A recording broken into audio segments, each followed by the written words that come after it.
EVM hack करता येतं, निकालही फिरवता येतो. अमेरिकेच्या गुप्तचर विभागाच्या हाती पुरावेत. अमेरिकेच्या गुप्तचर विभागाच्या प्रमुख तुलसी गबार्ड यांनी हा खळबळजनक दावा केलेला आहे.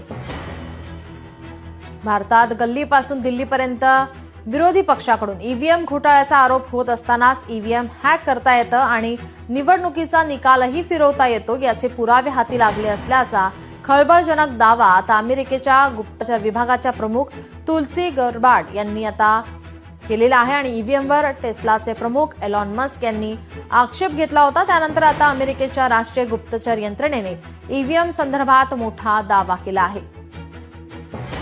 गुप्तचर विभागाच्या संचालक तुलसी गबार्ड यांनी मंत्रिमंडळाच्या बैठकीतच गौप्यस्फोट केलाय. ईव्हीएम मशीन सहज हॅक केले जाऊ शकते याचे पुरावे हाती लागल्याची माहिती त्यांनी या बैठकीमध्ये दिली आहे.